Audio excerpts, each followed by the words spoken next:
בתכלס, אתם מוכרים את הזמן שלכם. צלמים, מאמנים מנטליים, אינסטלטורים, כל תחום שאתה פשוט מוכר את הזמן שלך בתמורה לכסף.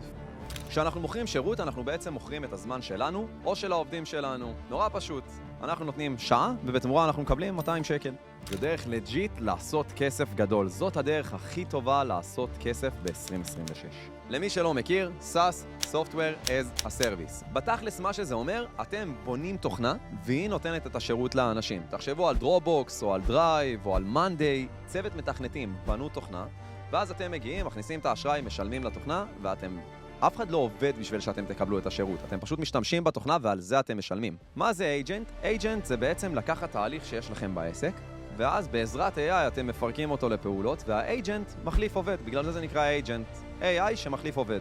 אז תחשבו שאתם יכולים לקחת, לבנות סרוויס, בעצם לתת שירות בתחום מסוים, לבנות כל מיני אייג'נטים שמחליפים את העובדים בעסק שלכם, ואז אין לכם את הסיכון בהתחלה מצד אחד, ובהמשך אתם מתרחבים כמו SaaS, כי העסק שלכם הופך לאט לאט ליותר ויותר אוטומטי. עד סוף הסרטון הזה אתם תבינו למה הם ממליצים את זה, וגם תבינו מה יש יותר טוב לעשות. אנחנו רוצים להסתכל על 5 פרמטרים.